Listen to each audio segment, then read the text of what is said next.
अस्सलाम वालेकुम नाजरीन, मैं अब्दुल जवाद सुमरो हाज़िर हूँ आपके programme behind the news with Abdul Jawad Soomro के साथ। तो शुरू करते हैं आज की खबरें। जैसा कि आपको मालूम है कि सुप्रीम कोर्ट के चीफ जस्टिस की सैलरी बढ़ाई गई 2.5 लाख रुपए तकरीबन, और तमाम जजेस की सैलरीज में बेपनाह इजाफा किया गया। पिछले 2 दिनों से मैं ये खबर सुनने का मुंतज़र रहा कि सुप्रीम कोर्ट के चीफ जस्टिस अपनी सैलरी बढ़ाने का, जो सैलरी बढ़ाई गई है उससे इनकार कर देंगे और कहेंगे कि मैं इस सैलरी लेने का हकदार नहीं हूँ। लेकिन पिछले 2 दिनों से ऐसी कोई न्यूज़ मुझे नज़र नहीं आई, और हुकूमत ने ये जो लालच का डोल डाला है सुप्रीम कोर्ट को, उससे उनको क्या फ़ायदा होगा? ये सुप्रीम कोर्ट के जजेस की तनख्वाहें बढ़ाने का क्या फ़ायदा? पाकिस्तान वो वाहिद मुल्क है जहाँ मेरिट उल्टी चलती है, जहाँ काम करने वाले को कम तनख्वाह और नाअहल और करप्ट आदमी को ज़्यादा तनख्वाह मिलती है। एक सुस्त और आलसी आदमी को सबसे ज़्यादा नवाजा जाता है पाकिस्तान में, और ये रिवायत ऊपर से नीचे तक हर जगह मौजूद है। जिसे आप सुप्रीम कोर्ट को देख लें, सुप्रीम कोर्ट ने कौन सा तीर मार लिया है। बंदयाल के दौर में सुप्रीम कोर्ट 6 दर्जे नीचे आकर आखिरी 4 नंबरों पे खड़ी है पूरी दुनिया में। बाकी 3 नंबर बंदयाल ने और कोशिश की, अभी उसके मेरे ख्याल में कोई 87-88 दिन रहते हैं। तो बंदयाल की कोशिश अगर हुई तो शायद हम नंबर 1 पे आ जाएं, ऊपर से न सही नीचे से ही सही, लेकिन इसकी पूरी कोशिश है कि हम ऐसे करें, और ये काम ही ऐसे कर रहा है। उसकी एक ताज़ा मिसाल एक यूथियों के जो यूट्यूबर्स हैं उनसे इनकी मुलाकात मुबैना तौर पे हुई है, जिसको असद टूर ने भी रिपोर्ट किया है, इमरान शफकत ने भी किया है, और दूसरे जो है सहाफ़ी दोस्तों ने उसको रिपोर्ट किया है कि ये मुलाकात हुई, और उसकी अंदर की कहानियाँ भी खुलकर आ गई, और जावेद चौधरी ने भी अपने ब्लॉग में इस पर खुलकर बात की है। तो ये दुनिया के कौन सा चीफ जस्टिस है जो मुखालिफ पार्टियों के हामियों के उनके अखबारी नवीसियों से मिलते हैं और यूट्यूबर से मिलते हैं? कौन सा चीफ जस्टिस है ऐसा काम करता है? ये ग़लाज़त सिर्फ पाकिस्तान में है, और ये पाकिस्तान में ही जन्म ले रही, जिससे बंदयाल मज़ीद नीचे अपनी जो ग़लाज़त के ढेर में धंसता जा रहा है।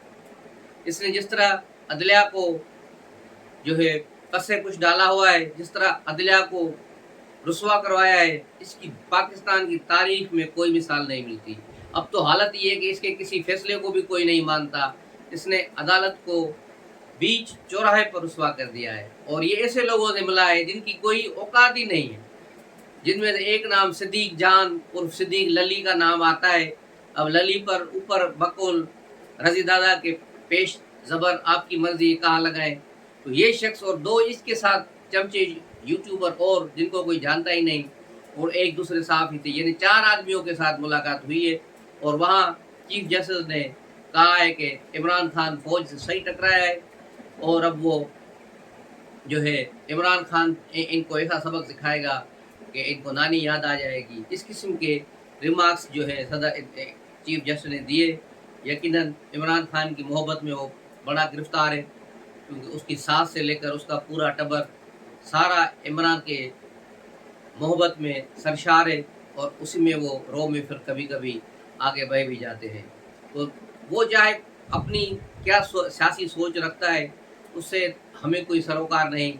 वो किसको चाहता है किसको नहीं चाहता, कौन सा मज़हब अपनाता है, ये उसका ज़ाती मसला है। लेकिन अदालती फ़ैसलों में सिर्फ़ और सिर्फ आइन और कानून नज़र आना चाहिए, जो बंदयाल के फ़ैसलों में दूर दूर तक कहीं नहीं होता। तो इसको सोचना चाहिए। सबसे पहले तो ये अपनी जो इसकी 2.5 लाख तनख्वाह बढ़ाई गई है उस पर एतराज़ करे, और उस पर सोमोटो एक्शन ले, और तमाम जजेस की तनख्वाहें जो बढ़ी हैं वापस करे, और कहे कि हमें इसकी तनख्वाहों की ज़रूरत नहीं। वैसे भी जजेस को तनख्वाहों की ज़रूरत क्या है? इनको तो बगैर तनख्वाह के भी काम करना चाहिए, क्योंकि इनको तो टैक्स मिल रहे हैं। उसके बावजूद ये सरकार पर बोझ क्यों बनना चाह रहे हैं? तो इसको कम करना चाहिए। इसको ये कम करे, अपनी तनख्वाह पुरानी तनख्वाहों पे काम करे। बल्कि मैं तो चाहता हूँ कि पार्लियामेंट फैसला करके इनकी तनख्वाहें आधी कर दे, और उस वक्त तक इनकी तनख्वाहें न बढ़ाएं जब तक ये रेटिंग में कम से कम 10 नंबर ऊपर नहीं जाते। इनकी तनख्वाहें इतनी बढ़ाई जाती हैं, इतनी बढ़ाई गई हैं कि सारी दुनिया पाकिस्तान का जो ग्रेड 1 से लेकर ग्रेड 22 तक लोग सारे हसरत की निगाह से देख रहे हैं कि काश हम भी जज होते तो हमारी तनख्वाह भी इतनी होती और हमें ट्रकें भी मिलती रहती होती और बड़ा हमें प्रोटोकॉल भी होता, सब कुछ होता, लेकिन ऐसा कुछ नहीं हो रहा। एक गरीब आदमी जो ग्रेड 1 से लेकर 16 तक है, उसकी तनख्वाह क्या है, उनको सैलरी क्या है? उनमें सिर्फ वो तबका खुश है जो रुश्वत ले रहा है। रुश्वत वाला तबका, उसको न महंगाई की फिक्र है न तनख्वाह की फिक्र है। जिस तरह मैंने कहा जजेस को भी तनख्वाह की फिक्र नहीं, तो इस तरह उन लोगों को भी फिक्र नहीं है जो रेवेन्यू डिपार्टमेंट में बैठे हैं, वापडा में बैठे हैं, दूसरी जगहों पे बैठे हैं, इरिगेशन में करप्शन कर रहे हैं, बेपनाह करप्शन। और जो सिर्फ बेचारे हलाल की रोज़ी खा रहे हैं, वो अपनी तनख्वाह से 10 दिन का भी बमुश्किल गुजारा कर पा रहे हैं। उनका दिन रात कैसे गुजरते हैं, उनके बच्चे कैसे पढ़ रहे हैं, वो अपने माँ बाप का इलाज किस तरह करा रहे हैं, ये बहुत बड़ा इम्तिहान है उन लोगों के लिए। और हुकूमत वक्त को भी सोचना चाहिए कि वो उनके लिए कुछ चीज़ें सस्ती कराए, ख़ास तौर पर सूबाई हुकूमतें नींद में है। खुसूसन सिंध गवर्नमेंट को मैं आज बात करूँगा कि सिंध में 30 रुपये डीजल कम हुई लेकिन किराए कहीं भी कम नहीं हुए। तो ये काम किसका था? ये शर्जील मेमन का सो रहा है क्या? सिंध का वजीर ट्रांसपोर्ट है, इसने क्यों नहीं डंडा उठाया? तमाम डिप्टी कमिश्नर और SDM को लगा था, हर तहसील पर गाड़ियों को चेक किया जाता है कि मुसाफिरों से पूछा जाता कि आपसे कितना किराया लिया गया है। किराया कम से कम 30% कम होना चाहिए था, लेकिन कहीं भी 1 रुपये का किराया कम नहीं हुआ। तो ये सूरत हाल है सिर्फ सिंध की। पंजाब में भी ये हालत है, बलूचिस्तान में तो हालत है बिल्कुल ही ज़बून हाल है वहाँ का, और KPK में भी यही सूरत हाल है। तो कोई सूबाई हुकूमतों का हाल नहीं है। तो KPK और पंजाब में तो निगरान गवर्नमेंट में उनका तो कोई विजन नहीं है, लेकिन सिंध गवर्नमेंट तो वहाँ एक पीपल्स पार्टी है और पिछले 15 साल से रूलिंग कर रही है। तो इनका फ़र्ज़ है कि वो ट्रांसपोर्ट को जो है आवाम के लिए सस्ता करवाए और इस पर डंडा उठाए। उसके अलावा आटा आपको नहीं मिल रहा, आटा 750 रुपये 5 किलो 760 रुपये का मिल रहा है। इसको क्यों नहीं कंट्रोल किया जा रहा? जब तक एक गवर्नमेंट सस्ते दामों पर सब्सिडी देकर फ्लोर मिलों को गंदम दे रही है, तो उसमें क्या करप्शन हो रही है कि वो गंदम आगे बेच देते हैं और आटा नहीं निकालते। तो ऐसे फ्लोर मिलों के लाइसेंस कैंसिल किए जाएं और फ्लोर मिलों पर सख्ती की जाए, हफ्तेवार उनका जायज़ा लिया जाए कि वहाँ से किस किस्म का और कितने पैसों में आटा जो है दुकानों को जो मुहैया किया जाए। दुकानों के बिल भी चेक किए जाएँ कि दुकान को ये कौन सी फ्लोर मिल से कितने रेट में आटा मिलाए, ताकि वो उस पर सख्ती होनी चाहिए, उसका लाइसेंस कैंसिल होना चाहिए। अगर दुकानदार ज्यादती कर रहा है तो उस पर भी जुर्माने लगाने चाहिए। अगर उसका कसूर नहीं है, कसूर फैक्ट्री का है, तो ऐसी फैक्ट्रियों को सील करें, उनकी कोटे बंद करें, कुछ तो काम करें भाई। अभी इलेक्शन सर पर है, इलेक्शन में आप क्या दिखाएंगे? सवाए भुट्टो साहब की तस्वीर के अलावा, बेनजीर भुट्टो की तस्वीर के अलावा आपके पास क्या है? कुछ भी नहीं है आपके पास। तो इसके लिए आपको भी निकलना होगा, लोगों को रिलीफ देना होगा। बारिशों से जो गुज़श्ता साल तबाही हुई है, सैलाब से लोग बेघर हो गए, जिनके घर टूटे हुए हैं, अभी तक वो सरोसामानी के आलम में, उनके पास न घर है न छत है, वो बेचारे दरपदर है। और दोबारा सावन का महीना आ गया है, मानसून आ गया है और लाहौर और पंजाब के कई शहरों में तबाही मचा दी है। और खुदा न खास्ता ये फिर बारिशें सिंध में भी हुई, तो बेचारे वो जो अभी जिन्होंने कमर सीधी नहीं की, उनकी तो हालत ही ख़राब हो जाएगी। और ये हुकूमत के वक्त की ज़िम्मेदारी है कि पानी के निकास का मसला हल करें, पानी का निकास का जहाँ जहाँ रुकावटें उनको दूर की जाए। और दरियाए सिंध में कच्चे के इलाकों में जो बड़े बड़े ज़मींदारों ने, MNA MPs ने कब्ज़े करके दीवारें बनाकर अपने अपने जागीरें बनाई हुई हैं, उनको ख़त्म किया जाए, ताकि पानी को कहीं रुकावट ना हो और पानी सीधा निकले। अगर फिर पानी रुका और फिर हुआ तो अब ये मुजरमाना ग़फलत सूबाई वज़ीर और सूबाई वज़ीर आला मुराद अली शाह के गले में होगी। तो ये बात सोच समझ कर लें कि सिंध के अवाम ये सारी चीज़ें देख रहे हैं। अगर आप लोगों ने अगले इंतखाबात में दोबारा वोट लेना है, अवाम से, अवाम के पास जाना है, तो फिर कुछ काम भी करना होगा, पब्लिक को रिलीफ भी देना होगा। इसके बगैर कोई बात नहीं बनेगी। दूसरी तरफ इमरान खान को 9 मई के वाक़यात में बिलाखिर धर लिया गया है।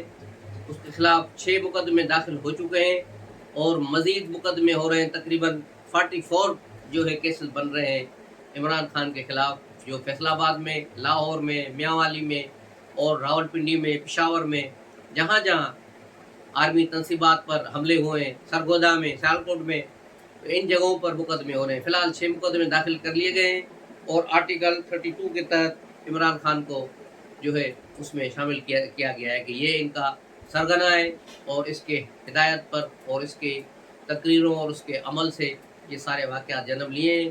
तो इस तरह अब इमरान खान को बराह रास्त उठा लिया जाएगा किसी भी वक्त। और ज़मान पार्क के ज़राए बता रहे हैं कि इमरान खान खुद इंतहाई मायूसी के आलम में है और इंतहाई परेशानी के आलम में है, वो कुछ भी कर सकते हैं। तो उसको ज़मान पार्क में जो आजकल उसके आसपास लोग हैं वो कोई क्लेवर के लोग नहीं है, वो आम टट्टू वकील बैठे हैं, 2-4 जो झरलू किस्म के लोग बैठे हैं। इसके अलावा उसके आसपास कोई भी नहीं है, ये पिनकी पीनी है या फिर कुछ और लोग हैं। लेकिन सब अब उसको यही कह रहे हैं कि अब आप जाएं और ख़ुद गिरफ्तारी दें। अगर आप गिरफ्तारी नहीं देंगे तो आपको वैसे भी गिरफ्तार करेंगे, तो उससे बेहतर है कि आप खुद गिरफ्तारी दें। कुछ लोगों को तो ये भी खौफ है कि कहीं ये अपने आप को न मार दे, क्योंकि इतनी डिप्रेशन और इतनी परेशानी है, इतनी सारी रात वो जागता रहता है, 1 मिनट के लिए भी नहीं सोता। तो ऐसे आदमी को जो है कुछ भी नहीं कर सकता। जिस तरह आज एक वाक़या हुआ है लाहौर में, जहांगीर तरीन के भाई उसने खुदकशी कर ली है, जो मुल्तान सुल्तान के मालिक भी हैं क्रिकेट की टीम के, उसने आज अपने सर में गोली मार कर कत्ल कर दिया। और एक लिखा हुआ लेटर भी वहाँ से मिला है, उसके हाथ का लिखा हुआ, जिसमें उसने लिखा है कि मैं अपनी बीमारी से तंग आकर खुदकशी कर रहा हूँ। अब क्या बीमारी थी उसे, क्या मसाइल थे, ये तो अब जो है इन्वेस्टिगेशन होगी तो पता चलेगा। तो जहांगीर तरीन को जैसे ये इतला मिली, वो किसी पार्टी मीटिंग में थे तो उठकर वहाँ से लाहौर चले गए। तो ये सूरत हाल है, क्योंकि आदमी का कुछ पता नहीं होता कि वो किस डिप्रेशन में है और किस वक्त डिप्रेशन की सूरत में क्या हादसा कर जाए। तो ये इसीलिए ज़रूरी है कि इमरान खान को हिरासत में लिया जाए, उसके बगैर कोई और चारा नहीं है। दूसरी तरफ इमरान खान को एक और बुरी खबर और एक बड़ा झटका है, और वो है उसके तोते आज़म खान की बाकायदा गिरफ्तारी। और अब वो वादे माह गवाह बन गया है इमरान खान के खिलाफ। और अब देखा जाएगा कि आज़म खान किस वक्त प्रेस कॉन्फ्रेंस करता है, और ये प्रेस कॉन्फ्रेंस बहुत बड़ी धमाकेदार प्रेस कॉन्फ्रेंस होगी जिस वक्त भी सामने आई। या हो सकता है प्रेस कॉन्फ्रेंस न हो, बराह रास्त मुकदमे में उन्हें जो है वादे माह गवाह बना लिया गया है। वादे माह गवाह बनने के लिए ये बहुत सारे लोग बेचैन हैं, जिसको भी पकड़ा जा रहा है वो कह रहा है मुझे बस वादे माह गवाह बना लो। खुद इमरान खान ने भी नेब में कहा कि मैं क्या वादे माह गवाह बन सकता हूँ। तो नेब वालों ने उसको कहा पागल, मुकदमा तेरे खिलाफ है और तू कैसे वादे माह गवाह बन सकता है। तो ये सूरत हाल है सारी। तो इमरान खान भी इससे बचना चाह रहा है, लेकिन वो नहीं बच सकता। और तोशाखाना केस की आज कार्रवाई हुई, जहां इमरान खान के वकील ने कहा कि हमें 10 तारीख से आगे की डेट दो, जिस पर जज ने कहा कि ऐसी कोई डेट नहीं दे सकता, 10 तारीख को मुझे फैसला करना है, क्योंकि 10 दिन के लिए इस्लामाबाद हाई कोर्ट का हुक्म है कि 10 दिन के अंदर अंदर तोशाखाना केस का फैसला करके हमें बताया जाए। तो हम उससे आगे नहीं जा सकते। आप 7 और 8 तारीख को अपनी जो है बात करें, अपने दलाइल दें, उसके बाद हम 10 तारीख को फैसला दे देंगे। तो यूँ ये बहुत फैसला करीब आ गया है इमरान खान के लिए।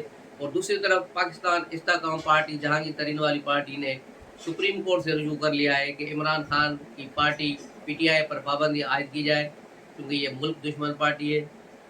इसने जो है फॉरेन फंडिंग ली है, इसराइलियों से पैसे लिए हैं, अमेरिकियों से पैसे लिए हैं और भारतीयों से इसने पैसे लिए हैं, जिसके बाकायदा सबूत आ चुके हैं। और उसके खुद प्रूफ की जो चीज़ें हैं इलेक्शन कमीशन को PTI ने खुद फराहम की है।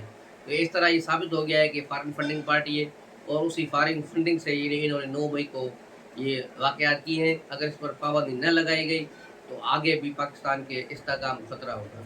तो ये एक नई पिटीशन आ गई। अब देखना ये है कि बंदयाल एंड कंपनी इस पर कौन सा बेंच बनाते हैं, किस तरह इस पर फैसला करते हैं।